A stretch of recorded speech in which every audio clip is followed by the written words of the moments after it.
Pope Leo XIV is just 2 weeks into his pontificate. The National Catholic Register's senior Vatican correspondent, Ed Pentin, and editor of Catholic World News, Philip Lawler, will tell us what his first moves could reveal about his papacy. And San Francisco Archbishop Salvatore Cordileone tells us what his recent appointment to the White House's newly established Religious Liberty Commission could look like. And what might Pope Leo do to reset that controversial Vatican-China deal? Director of the Center for Religious Freedom, Nina Shea, shares her thoughts. And actor-producer Neal McDonough shares his Catholic faith in his terrific new movie in theaters this week, The Last Rodeo, the world over, begins right now.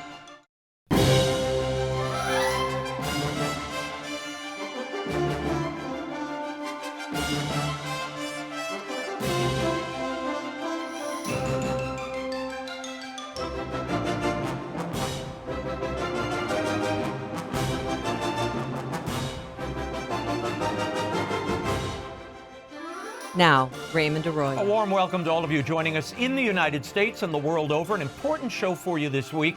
If you'd like to comment, send me an X post. I'm at Raymond Arroyo, or at Arroyo Grande Show on YouTube.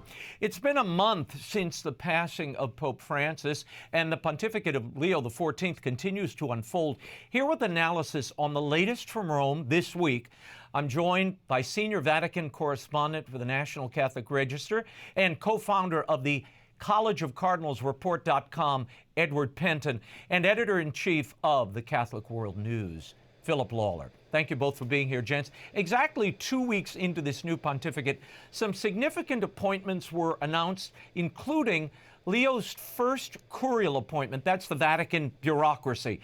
Pope Leo has named Sister Tiziana Merletti, the former Superior General of the Franciscan Sisters of the Poor, as Secretary of the Dicastery for Institutes of Consecrated Life and Societies of Apostolic Life. She will serve under another nun, Sister Simona Brambilla, who was named prefect in January of 2025. By the way, the first woman to lead a Vatican dicastery. Ed, your thoughts on this appointment and what it says about the continuity of Pope Francis's vision continuing into this pontificate? Sure, Raymond. Well, this is obviously very much in continuity with Francis. He was the one who sort of pioneered this, at putting women into these positions. It's not so unusual in the sense that the congregation or the dicastery for religious obviously is made up of religious women. So it's probably a good thing that there is religious women in certain positions of leadership there. I think the problem comes when women are put in positions of leading a dicastery. That happened under Francis with this dicastery, but this woman is not in that position. She's a secretary, so it's not such a major step, but it is, as I say, in continuity with that general push by Francis to place women and laity as well in positions of authority in the Roman Curia. But Philip, weren't there canonical restrictions to having a woman lead a dicastery, an office in the Vatican prior to this? Well, yes, I think that as Edward says, it's more of a break what Pope Francis did to appoint a woman as prefect of the dicastery. His secretary is less dramatic, less concerning in itself. It is certainly a sign of continuity, but then Pope Leo has made a point throughout his public appearances to say that he would be governing in continuity with Pope Francis. So if anyone expected a very radical change, I think that was unrealistic. To counter that argument slightly, also this week, 54-year-old Cardinal Baldassare Regna, who is the Vicar General of the Diocese of Rome, he was named by Pope Leo as Grand Chancellor of the Pontifical John Paul II Theological Institute on Marriage and Family Sciences. He replaces the controversial Archbishop Vincenzo Paglia. Edward, tell us about that appointment. Will that restore the JP2 Theological Institute after, in the estimation of many, it was gutted under Paglia and Pope Francis? Yes, it's certainly an important appointment, Raymond. It wasn't unexpected. Archbishop Paglia he just turned 80, so he was always going to quite soon.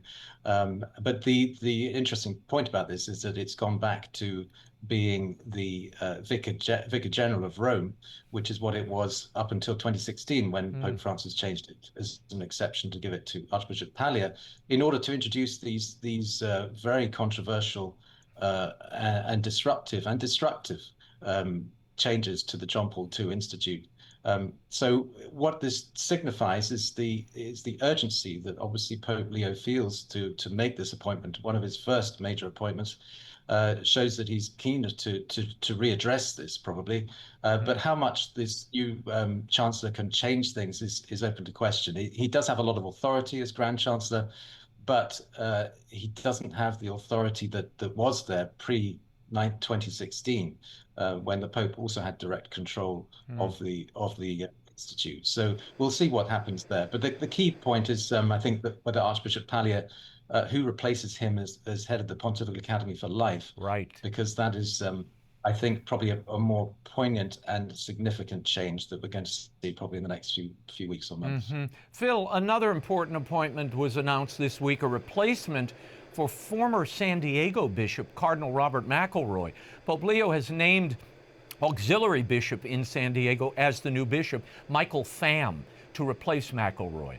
Pham is a native of Vietnam, but will now serve this huge Vietnamese population in Southern California and San Diego. What do we know about Bishop Pham? I know very little about him except what you just told me. I hope he's an improvement. And that's a diocese with a very disparate Catholic communities. And it's very interesting, as you say, a large Vietnamese community to have a Vietnamese bishop. I am in a wait-and-see attitude on that one, I'm afraid. Yeah. I have one of our producers actually lives in San Diego and has given me very good reports about Bishop Pham, spoken of his orthodoxy and concern for people. So this could be a vast improvement, but I'll stand with you, Phil. We'll wait and see. Moving on, Pope Leo's inaugural Mass was celebrated Sunday. He also celebrated a surprise Mass at his former post, the dicastery for bishops. Edward, over the last several years, Pope Francis rarely celebrated Masses publicly. Leo XIV has instituted regular celebrations of the Mass. How striking is this? Is anyone in Rome paying attention to this? No, it's a good question, Raymond. I mean, that was something that was very much noticed, but not much discussed about, the fact that the Pope Francis didn't celebrate Mass, and some say that he didn't even celebrate in private.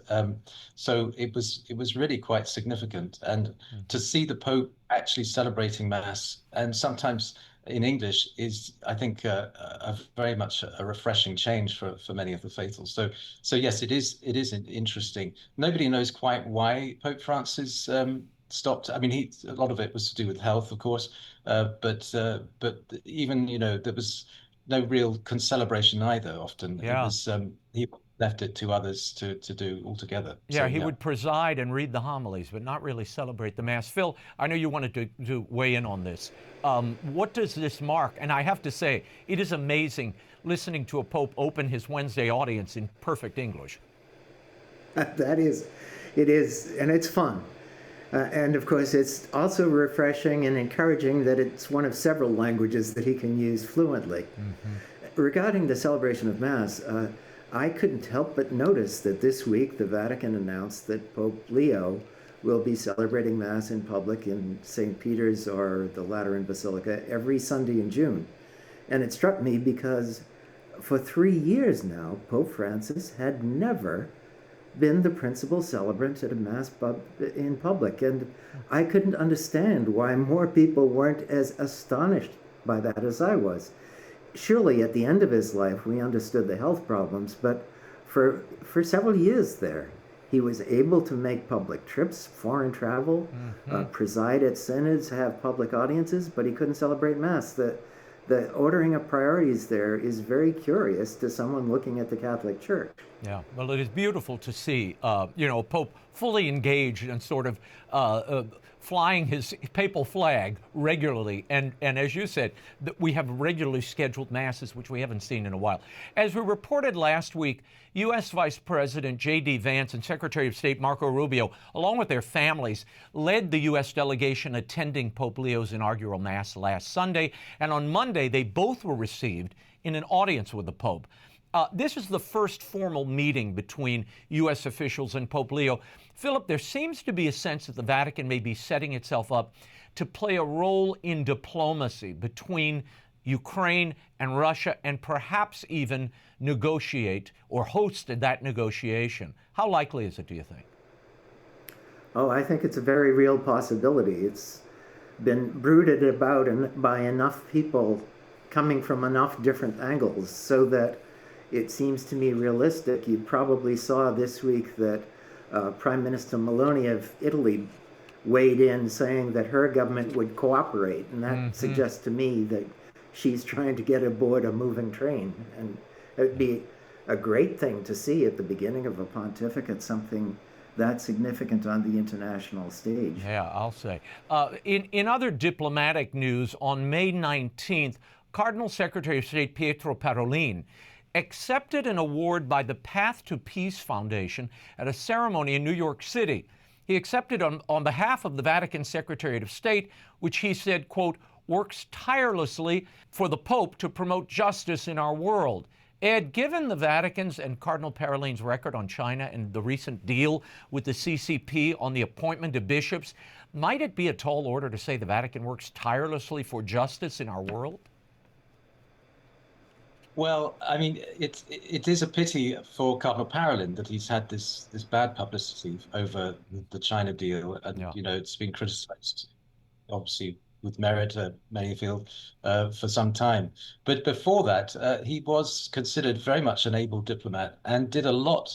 I remember years ago he did quite a bit behind the scenes, trying to build alliances and trying to broker peace between different countries and different in different conflict areas. So he does have that reputation, and among diplomats, he does have a pretty good reputation as being somebody who can bring sides together and does work for peace. So I think it's probably more in recognition for that than anything to do with his record in China. Phil, you want to chime in on that quickly?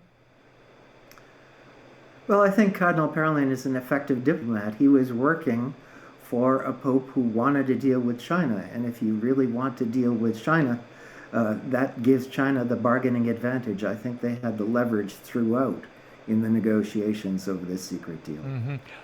On Monday, May 19th, in an audience to representatives of other Christian communities and religions, Pope Leo said, aware moreover that synodality and ecumenism are closely related, I wish to assure my intention to continue Pope Francis's commitment to promoting the synodal character of the Catholic Church and developing new and concrete forms for an ever more intense synodality in the ecumenical field. Phil, given that synodality has to be one of the most undefined terms and one of the most controversial points of Pope Francis's legacy, what do you think that means? I think the last time you had me on, I was telling you how relieved I would be if there were never another word about synodality. And that's obviously not going to come to pass. And it never was. Because the word is so ill understood and ill defined, the fact that Pope Leo says he's committed to it doesn't mean much to me. Again, it's a show of continuity with Pope Francis, but we'll wait and see what it means. If it means the incessant talking, discussing about what you want to discuss, then it will be very tiresome, and I doubt I will change my mind about that. Ed, is this a continuation of the Francis Project, or do you think Pope Leo's setting up a redefinition? I mean, he is qualifying this. He says that synodality and ecumenism goes hand in hand. Well, that could just be listening to other faiths. Yes, I think people have said that you need to look closely at his words because they don't necessarily go fully in line with what Pope Francis said about synodality. So it is interesting. It will be interesting to see just if he defines it slightly differently and tries to bring, some say perhaps bit tongue-in-cheek, but more Catholic idea of synodality, rather than the synodality that was proposed before, which many complained about, said it sort of undermined the hierarchy of the church and undermined the role of the bishops in the church. So maybe he's going to produce a sort of vision of synodality which does deal with that and tries to maintain and uphold the church's teaching and structure and hierarchy in that sense. Pope Leo seems to include one side and then bring in the other and then walk the middle road. So he's not irritating anybody at the end of the day, but nor is he, smashing one side or the other, which does lean into the unity mission that he gave himself when this papacy started. I'll give you the last word. That's exactly what I've been thinking and hoping, that Pope Leo is seeing himself as fulfilling the role of Peter in uniting the apostles and being the focus of unity. And in his early days of his pontificate, he has shown that remarkable ability to say things that are reassuring to people on both sides of an issue. So if he can restore that sense of cohesion and clarity and unity, that will be a great benefit to the church. Yeah, I mean, this week he also spoke, we didn't have time to get into it, but he talked about investing in the family, founded upon the stable union of a man and a woman, being the foundation of society. Again, Catholic things from a Catholic Pope. Imagine that. So there seems to be that unity mission seems to be guiding his words and his actions at this point. We'll keep watching. Edward, Philip, we'll leave it there, and we'll check in with you in the days ahead. Thank you. This week, I sat down with the founder of the Tunnel to Towers Foundation, Frank Siller, on the Arroyo Grande podcast, and he shared with me the deeply personal story of loss and faith that led him to found what he thought was a small organization to honor his late brother, Stephen, and all the heroic first responders who lost their lives on 9/11. Take a look. Well, I love that you gathered around Stephen when he was younger and orphaned, in your parents' death, and how the whole family surrounded him even in his passing. And he's eventually assigned to Brooklyn Squad 1, which is a fire brigade. I know he was in several, but that was where he was in 2001. You had lunch with him, Frank, on September 10th, 2001. He said what to you that day? We were making plans because we're going to play golf the next day. And we were talking about, he also worked with me in another business because, firefighters had to work 2 jobs, Right. And we were making plans for the next season. And he said, my parting words is, see you tomorrow, brother. I love you. And we hugged each other. And, we thought that the next day playing golf, the 4 brothers were going to play golf. Russ, George, Stephen, and myself, we were just so looking forward to it. And, he was just finished his night tour in Squad 1 in Brooklyn. He was on his way home to play the golf. And he heard on his radio scanner what happened. So, what do these guys do? Raymond, what do these great heroes do? Yeah. He went back to his firehouse, got his gear, drove to the mouth of the Brooklyn Battery Tunnel. It was closed for security reasons, strapped the 60 pounds of gear on his back, and calmly ran into that tunnel. And I know it was calmly because somebody saw him come to a screeching halt in his truck, but saw him put his gear on and jog into the tunnel, came out the other side, up West Street, and while saving people in the towers, he gave up his life. The full Arroyo Grande interview with Frank Siller is available on YouTube at Arroyo Grande Show or wherever you get your podcasts. It's a moving reminder of the selfless service that I think we all should be aware of again as Memorial Day approaches. And be sure to check it out and subscribe so you don't miss an episode of the Arroyo Grande Show. And we have a new show with the Papal Posse dropping Friday. Visit RaymondArroyo.com for all those links. He's the Archbishop of San Francisco, California, and along with 4 other bishops, has been appointed to the White House's newly created Religious Liberty Commission. Here to tell us about that appointment and reflect on the brand new pontificate of Pope Leo XIV is Archbishop Salvatore Cordileone. Archbishop, thank you for being here. On May 1st, President Trump signed an executive order establishing this Religious Liberty Commission. He designated Texas Lieutenant Governor Dan Patrick as well as 11 other commission members. and the president designated you to serve on the advisory board of this commission. You've been a vocal defender of religious liberty for a long time. What did you think when you got the call to join this commission? I was very happy to learn about the commission, to see that something more serious is being done to protect this God-given right of religious liberty that is enshrined in our Constitution. As you said, I've striven to defend it. We've seen encroachments on this right. It already began many years ago when we heard some politicians starting to speak of freedom of worship. So this is a subtle, change the language and you win the argument. It's freedom of religion, not of worship, is one specific aspect of freedom of religion. So we saw encroachments on the right for faith communities to serve the needy in accordance with their moral principles that are informed by their faith. So we saw those encroachments. Then we saw it much more so during COVID, where there was actually the suppression of the right to worship itself. Right. Though others were able to continue an operation or return to operation in similar circumstances, in some parts of the country, such as our own, houses of worship were still restricted. So I was very concerned to see the government intruding more and more into the internal affairs of the church. The government, well, aside from religious liberty, I don't think the government has the right to tell anyone who's essential and who's not. The government has the duty to set policies to protect public health. Yeah. It certainly does not have the right to tell faith communities whether or not worship is essential. The whole idea of separation of church and state is that the government stays out of the affairs of the church, and the church does not control the affairs of the government. There's some mutual influence. As I said, the government has to set policies and to protect public health.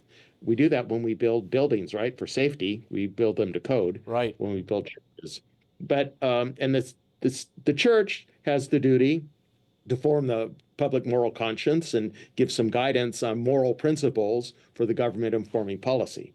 So there is some overlap, but in terms of attending their affairs, the church is left alone to attend to its own internal affairs. The government should not be getting involved. Well, and you did yeoman's work throughout the COVID restrictions in California. I mean, I remember you were doing multiple masses out on your plaza, and then trying to bring people back in.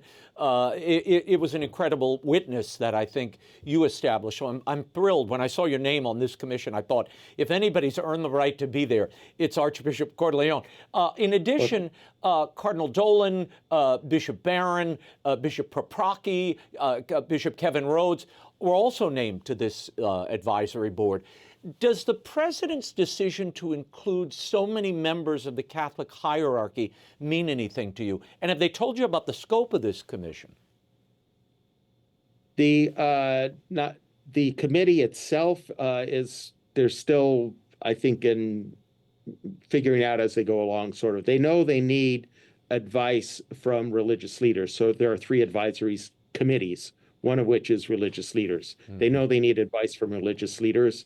The commission is organizing some hearing sessions in different parts of the country over the next year or so, to which the advisory committee members are invited to attend, not necessarily expected to attend. So they would like to hear from us there, and then we'll learn more as we go along. The basic idea is to get input from different perspectives of different religious leaders from different faith traditions.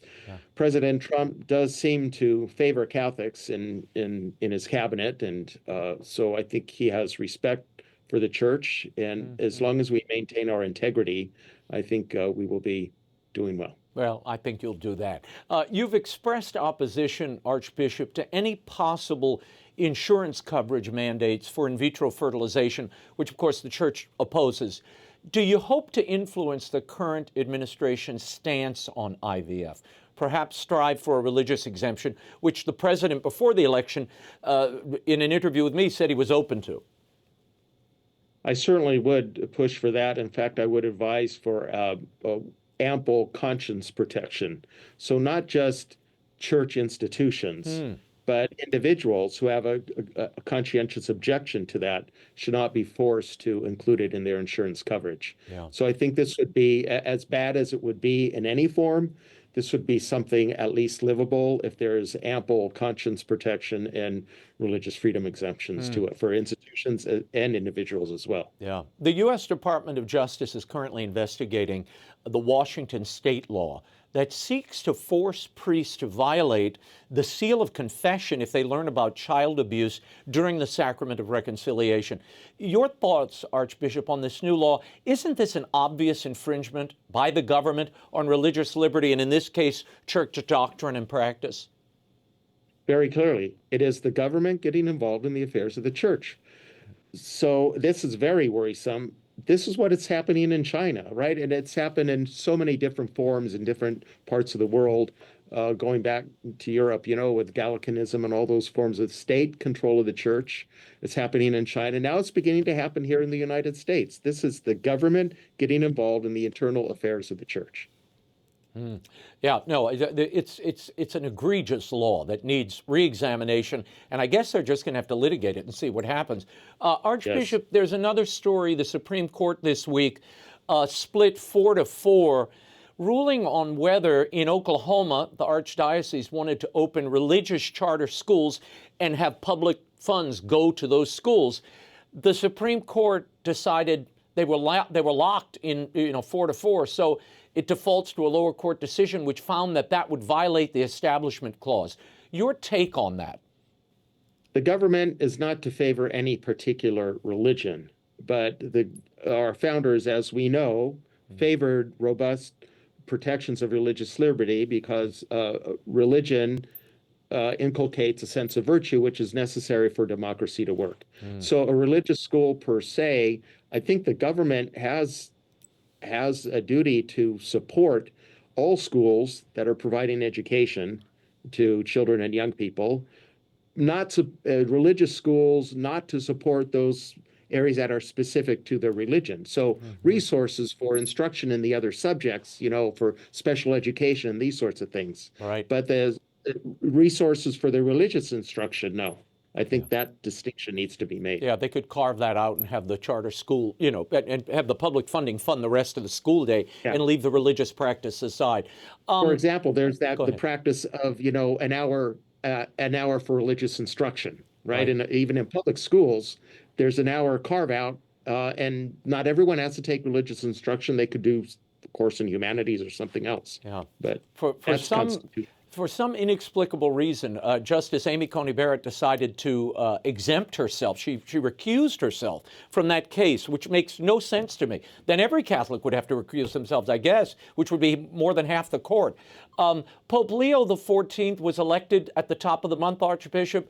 How familiar were you with Cardinal Prevost and your thoughts on this pontificate so far? To be honest, I did not know much about him. I learned a little bit about him when he was appointed to be the prefect of the dicastery for bishops.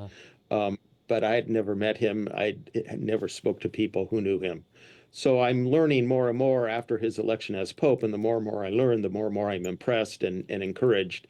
He speaks a lot of peace and unity and building bridges. I think he's in his person, he's a bridge builder. He's grew up in the United States, spent most of his priesthood in Peru, had experience at different high levels of leadership in the church and in administration. So he has a breadth of experience that I think will inform well his service as the Holy Father, and also his vision of church governance that comes from his Augustinian background. That the leader needs to be, he has this kind of a collaborative sense. There needs to be participation, but then the leader has to decide and be firm in his decision. So I think he has a good balance in vision. He's also spoken about this synodality, but I think he will bring to it this vision that the leader eventually has to make a decision and hold to the decision while doing it in a participatory kind of a way. Archbishop Salvatore Cordileone, always great to have you here, and we will check in with you in the days ahead. Thank you for your time. Thank you. Since the passing of Pope Francis and the ascension of Pope Leo, there have been calls to reset the Vatican's diplomacy with communist China, particularly the controversial Vatican-China deal approved by Pope Francis and shaped by Secretary of State Cardinal Pietro Parolin. Here to tell us what she believes the Vatican needs to do and what this new China policy might look like is Director of the Center for Religious Freedom at the Hudson Institute, Nina Shea. Nina, thank you for being here. Thank you. Earlier this month, you wrote a piece in First Things, which was just incredible, titled, "The Pope Needs a Better China Policy." Since that ill-advised and still secret Vatican-China deal, which was instituted in 2018, I'll remind you, it has received a ton of criticism for inexplicably allowing the Chinese Communist authorities input over the appointment of Catholic bishops. The issue came into stark relief in the lead up to this last conclave, given that Cardinal Parolin was one of the prime candidates, who presumably still manages this deal and the agreement. Nina, what is the first thing Pope Leo XIV should do to revise this policy, in your estimation, and what would a better policy look like? Well, I think that the first thing is to really examine what has happened over the last 7 years since the agreement's been in force with the appointment of bishops. Because what we do know about the deal, it's still secret, the contents are still secret, but we do know, because it has been leaked by Cardinal Parolin, or revealed, that it's to share power in the appointment of bishops. And we do know that the government, the communist, officially atheistic government of China, has the upper hand in this. They have been appointing bishops without the Pope's consent. And in the case of Shanghai, which is the most important Catholic diocese, the largest one, it's the oldest one in China, they have the this Patriotic Association Bishops' Conference president as the bishop, and he appointed himself essentially without the Pope Just unbelievable. And to give people a sense, and again, this gets so little reportage, Nina, I'm stunned.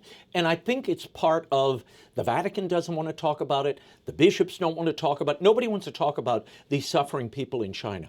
But we have to.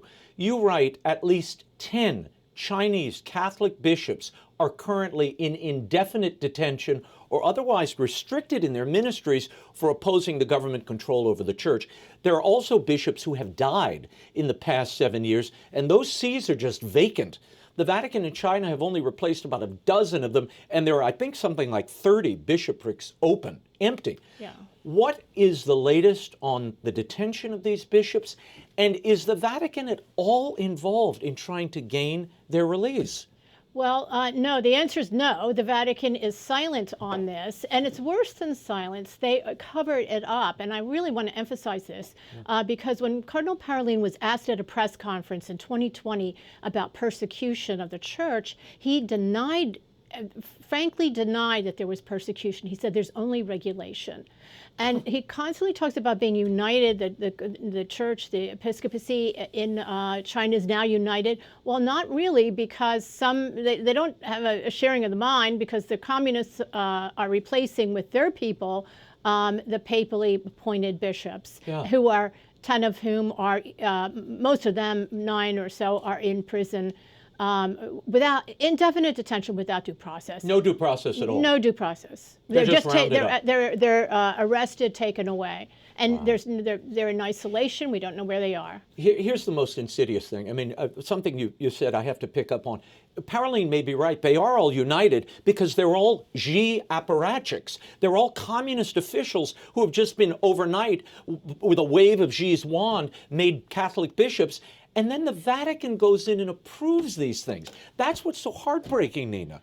Why would they approve and give license to these people who are clearly not Catholic or faithful bishops? Well, it's an erosion of papal power. It's a ceding of papal power, really, of this, under canon law. The Pope has the duty to appoint, to continue the chain. Apostolic succession. Yes, and it's also an erosion of his moral authority and his religious authority. Because think about it, this is syncretism. What's happening with the teaching of the church. When you have communist plants in there, as the new bishop of Shanghai, talking about we're going to open this meeting of clerics, Catholic clerics, in the spirit of the Communist Congress of the 20th Congress, Right. Communist Congress.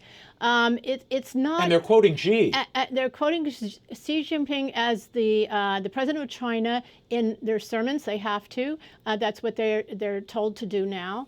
They have to ban children from the churches. How will they perpetuate the faith? How will they keep the orthodoxy, the magisterium of the teaching authority of the church? Well, and insidiously, Beijing appointed 2 new bishops to seats already occupied by legitimate Catholic bishops the day after Pope Francis's death, okay, when there was no pope to give an approval, up or down. Nina, aside from our coverage, this is barely mentioned.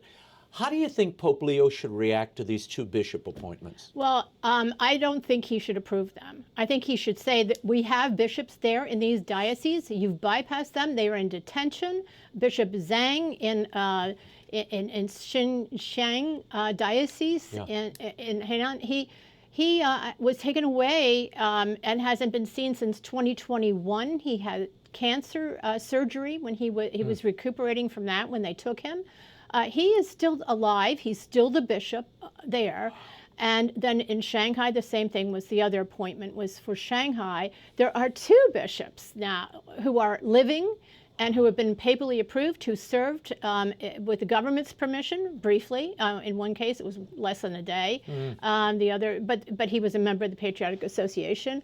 And he has now been in prison for 11, 12 years in a seminary, isolated, Wow. and cannot serve as his ministry at all. And just so people can understand, what this means is there was an authentically appointed and consecrated bishop. We're going back to the 90s in one of these cases, 91, I believe he was appointed bishop, right? It was 2011 and 2012 in Shanghai. Okay, that most recent. Yeah. Okay. But again, these are bishops of vintage. They didn't just show up yesterday. They've been disappeared, and in their place, the communist authorities have appointed new bishops. And the Vatican is poised to accept them. This is unbelievable. And the fact that the Vatican is accepting the cover-up and the repression of the church in China. Nina, what are your hopes for reform? I mean, Pope Leo does have a great opportunity here to do something different. Yes, and he has so much stature at this moment. This is the time to do it. The whole world is full of goodwill for him. And he also has been to China. He's one of the few popes ever to have been to China. He's had their order, the Augustine order, has a presence there and has had it for a long time. They first went there in the 16th century. So, and Pope Leo XIII told them to go back in the 19th century into China, the Augustinians, so there's a as history well as here others. of Prevost, of current Pope Leo. So he was presumably as a prior, a general prior, visiting those people in Hunan province in the south. But we really don't know what he did or who he met there. But that was up until 2013. He has some feel for China. He knows something about the place. And I think that he should bargain with them and a real, give and take, a real negotiation, and say, I want my bishops out of detention and filling those positions. Yeah, no, call attention to it. Yes, I mean, if attention Trump to has it. taught them anything, negotiating with the Chinese, you got to call their bluff. You got to make them hurt a little bit publicly in the public sphere. In the public sphere, and at the same time, Raymond, I think that he has to revive the underground. There has been an underground there, and there's one hanging on. What would that look like? Well, in the last papacy, we saw them derided and ridiculed, being called by the Vatican envoy to Hong Kong of people having psychological barriers because they wouldn't join the Communist Party. And think about this. The Patriotic Association of Bishops, which is the communist structure to oversee and control these bishops, is part of the United Front Work Department of the Communist Party. So it's the propaganda arm of the Communist Party. And those who refused to join it and to express to pledge their independence from the papal authority, that is the pledge that's required for this, were derided as having psychological barriers, being stubborn.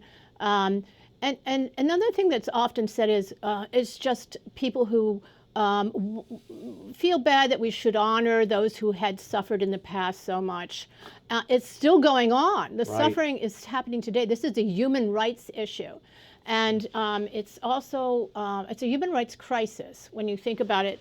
A sizable portion of the Catholic Church leadership in detention, more than any other country in the world, has more bishops in detention. Unbelievable. And when you have Cardinal Parolin saying that this is a good agreement, it's working well, it doesn't ring true.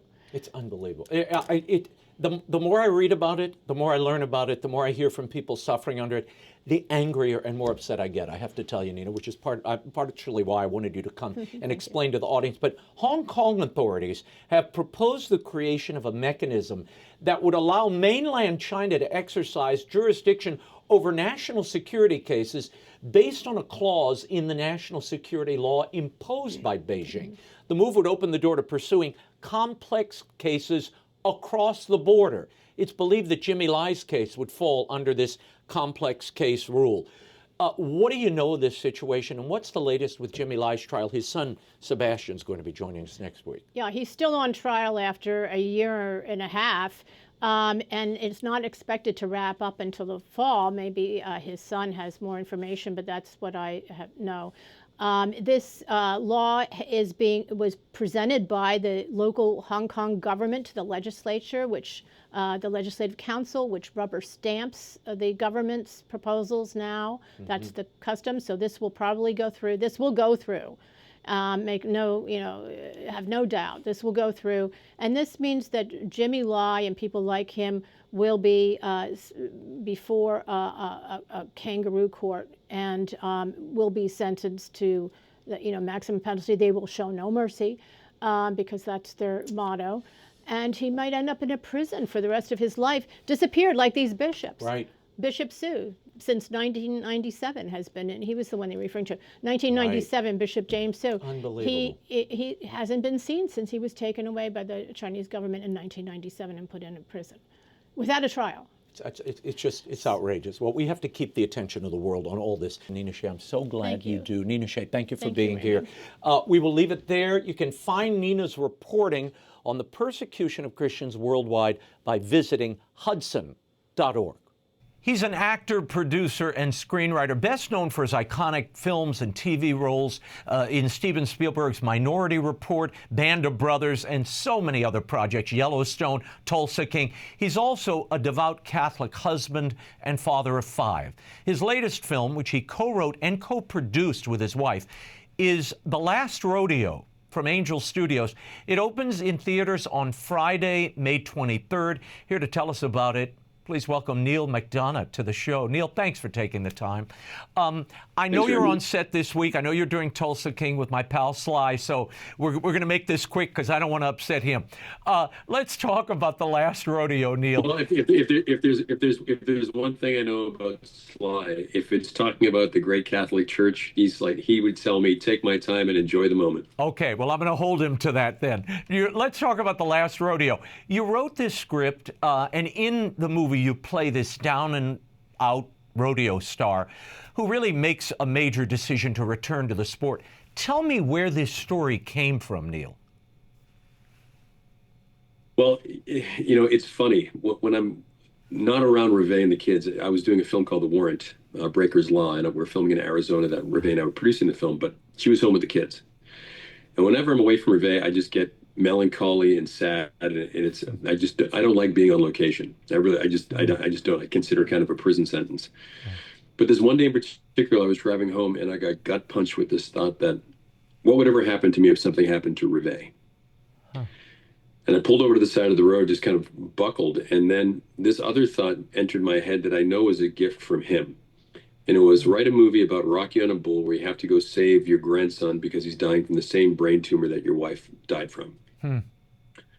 I don't know where that came from. And I told Reve, I called her, I said, I got this great idea. And she said, well, voice dictate it into your phone, which is how I usually start my scripts. Yeah. And I sat there on the side of the 10 freeway for 2 hours while semis were ripping by me, voice dictating and crying and laughing the outline of The Last Rodeo. And then A week later, my writing partner and I wrote the first draft, and then a week later, Reve and I found, Reve in particular, found the financing, and Angel jumped on board, and 2 years almost to the date, here we are, and I'm so blessed and fortunate because of it. Incredible. And I saw shadows, and maybe I'm reading too much into this, but I saw shadows of your own journey in this story. I mean, in 2010, some of our viewers will know, you were fired from a show, Scoundrels, mainly because you didn't want to do love scenes on camera with someone other than your spouse, which, you know, is normally a commendable thing, but not in Hollywood. After that, you didn't work for a few years. Tell me what happened. Oh boy, that was, you know, I've had a lot of people die on me in my life, and I've had lots of horrible things, as we all have. But that may have been the toughest moment of my life, because for 2 years I didn't work, I didn't have any money, and we lost our house, we lost our cars, we lost everything. So it was really hard. And then I remember one day, when things got so bad, and I was drinking tons of alcohol, and I was trying to drown it and trying to just hide it from everyone. Certainly wasn't hiding it from Reve. And one day I said, Lord, why have you forgotten all about me? And as soon as that came out of my mouth, Raymond, and we talked about it before, I fell to the ground in tears, realizing I was making this whole journey about my pain instead of what was happening to Reve and the kids and everyone else around me. And from that second forward, I just changed, and I stopped drinking alcohol and started going to church daily, and really started to rev my engine back up and get closer to him. And 10 years later now, whatever it is, Reve and I are about to start our 11th production together. Wow. All of our films give glory to him, and we're so blessed and fortunate that sometimes you need to go through a crucifixion to realize what the glory is all about. And I went through mine, and I don't wish it to anybody else, but it's good to be called out and see what you're really made of at times. And so the story with Joe Wainwright in this film is semi-autobiographical with my life and the pain that I went through when he lost his wife, and how he got through it and how he failed getting through it. And then finally he was called out, and what is he going to do to protect his family and provide for his family? And that's what the movie's really about. Yes, there's bull riding, and the bull riding sequences are just incredible. Unbelievable. And John Avnet, the amazing director, pulled out all the tricks. PBR backed us 100%. They gave us their riders, got to use their real names, gave us the bulls, kitted out the arena to make you feel like you were actually at a PBR event in the movie. And I'm so and you, Neal, proud we of should this tell movie. people, you do a lot of these stunts in the movie. And tell us how you prepared for this. I know there's a mechanical bull not far from your house, and you were a frequent visitor for a while. Yeah, I haven't been to a nightclub in, I can't tell you how many years, ever since I gave up alcohol. But there was a nightclub right around the corner from my house where I trained so often for months and months and months beforehand. But Buddy Joe Hooker, our stunt coordinator, I've been riding horses since I was a little boy, but he had me riding horses all the time, just getting in the saddle, getting to work, doing the things. Because what we didn't want to do is have any authentic, true bull rider think, meh. So we worked hard to make sure there was none of that. So Kyle Sherwood, a champion himself in the PBR, coached me daily, and I worked so hard to make sure that we were doing it right. And bumps and bruises, and separated shoulder, and cranked up some ribs, and a few things along the way. It was worth every bit of it, because I knew something important was happening. I knew that we were making a film that was going to give glory to God, and for that, beat the heck out of me. I'm fine. Yeah, I were doing something. I was hurting watching you, pal. I'm watching this movie going, when I got launched off that one time, and I landed on the ground, John thought that I died. Avnet was like, oh my gosh, what just happened? But it was worth it. It was it's an incredible film, and I get to finally do what I've never done in a movie before. I get to be the hero and kiss the girl in the end, and that girl that I kissed at the end is none other than my wife, Reve. So yeah, well, I love you. You ruined one of my questions. That was my full circle moment. Sorry, I love that. sorry. No. I love that you finally get to kiss the girl in the end. And it ends up being the wife that you really gave up a piece of your career for some years ago, which I thought was so beautiful, seeing that moment. I wouldn't say that I gave up a piece of my career. I think that the choices you make define what kind of man you are, and the choices that I make were just the choices that fit for me. Some other guys can do certain things and whatever. I don't judge. Look, we all make mistakes. We're all sinners. None of us are perfect. There's only one who is perfect. So to try to emulate, to be as close to Jesus as you can, to be the man that you can be, and try to always do the right things is what we should always strive for. Well, Neal, and that's what we did in this film, and I'm just blessed to be part of all of this. It's a beautiful film and emotionally gripping. It's there's action. I mean, you've had an incredible career, we should say, from Captain America to the Band of Brothers to, of course, Tulsa King and Yellowstone. Years ago, though, you may have forgotten this, Neal, I produced a Truth and Life audio Bible, and we cast you as Jesus. But for whatever reason, these casting directors keep offering you villain roles. Why do you think that is?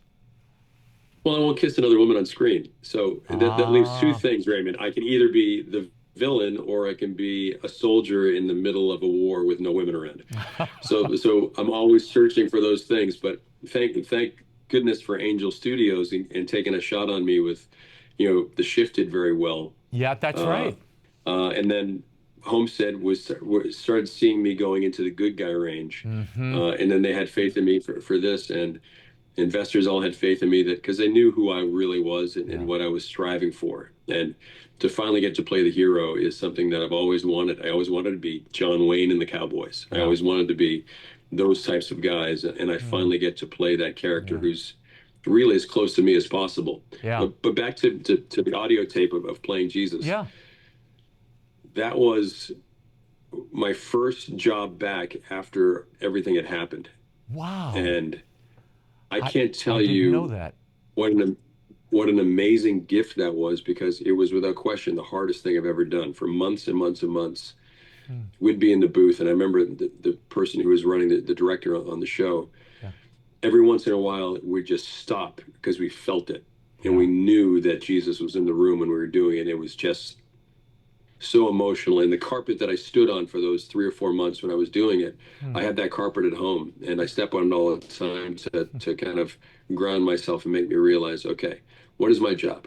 My job is to work for him, and I'm going to do the best that I can to make sure that my boss is happy with everything that I do in every aspect of life, as a dad, as a husband, and as a movie and TV star. So well, movies and TVs are distant third place between God, family, and then this work. Well, and country too. Your work on that audio Bible, I have to say, I may put a link up for it just so people can hear it. Your performance there is so beautiful, understated, powerful at moments, but deeply felt.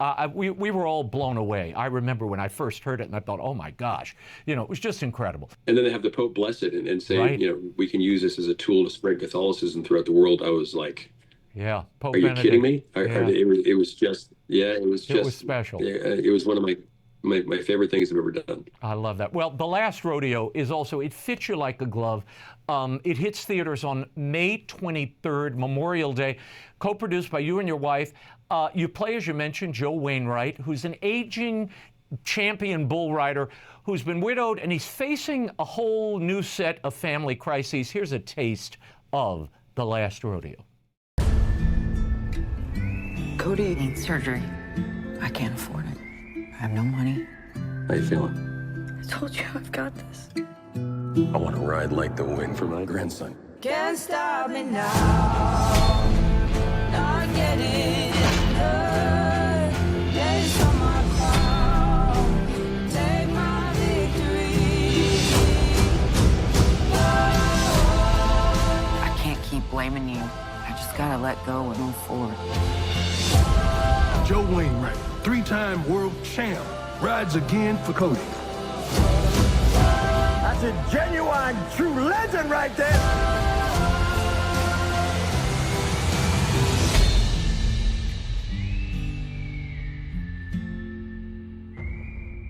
Focus. It's not my first rodeo, Pops. Is this what, your 10th project working with your wife? Was this movie the 10th? Yep. It's, we started with a $350,000 budget on a movie called Redstone, and then we did part 2 of that called Boone, and that was 1.5, and Reve raised the money for that. And then we did The Warrant, and The Warrant Part 2, and The Greater was our first one. And then we started doing films with Angel, and we've done a couple of other films in between. But when it's an Angel film, and it's the McDonough Company alongside Angel, it's going to be a film that makes you think about, how can I be a better person? What can I do as a man or a woman to get closer to him? And I love being able to play in that arena, and that's what I've always aspired to do. That's the opportunity that we have now, and we're going to keep doing it until my last breath, because I love being in the position to be able to tell stories that not just some people can go to, but the whole family can go to. And you don't have to be Catholic or Christian. You can be Jewish and agnostic, Buddhist, and Muslim. It doesn't matter. Their morality plays. And at the end, someone has to go through a very difficult time and get through it with faith. Yeah. And those are the motifs that we really love playing with. And gosh, we're so blessed to have the last rodeo coming out this weekend. Yeah, well, but it's a beautiful as I've said, movie. Go ahead. Anyone out there who loves these types of films where you can bring the whole family and not worrying about covering eyes and ears and wondering if kids are going to be okay or if grandparents are going to be okay, this is a film where everyone can go see the film. Everyone can be entertained by the amazing bull riding, but everyone's going to feel the emotion of the film because it's truly about a fractured family. What happens when you have a fractured relationship with your daughter? My wife has passed away. I have a grandson now. He's sick. Well, what am I prepared to do to provide for this family? And every single mom and dad goes through that. So this is a family film. It's got edge to it. It's got action to it. It's got all those things you want in a really great movie. But it has that faith backdrop that I'm so proud of. Yeah, no, it's a wild ride, and it has real meaning. I mean, you come away full after seeing this movie. What do you want people to take from this movie? Exactly what you said. I want them to be full of life when they leave the theater. We've shown it now to several different places, and I've been in movies where as soon as the credits start to roll, people start to leave. Yeah. The last rodeo, not a single person moves out of their seats because they're so emotionally struck, and it just, whenever I think about it, I get choked up because that God has chosen Reve and I to make movies that give glory to Him. What more could you ask for as a human being who's a faithful guy? Well, I can't think of anything more.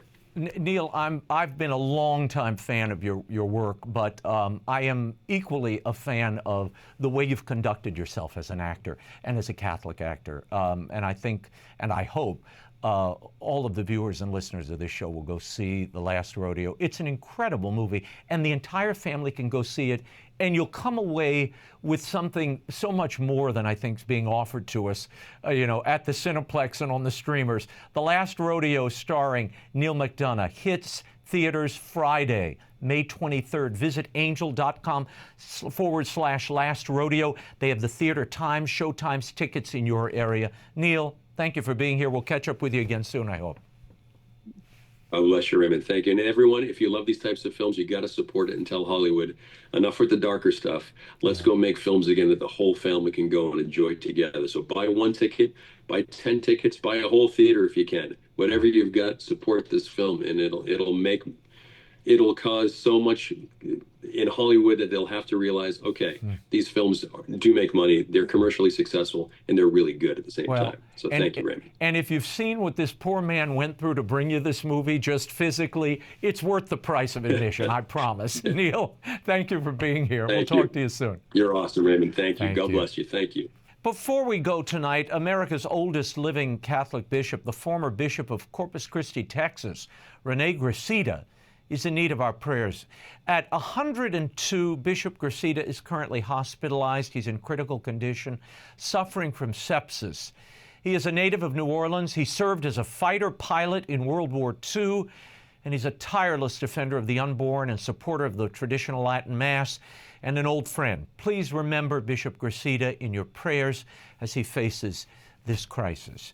That is all the time we have for now, and we wish you all a blessed Memorial Day. I hope you take a moment to remember our fallen heroes, and be sure to catch us next week. Until then, we'll be scouting the world over for all that is seen and unseen.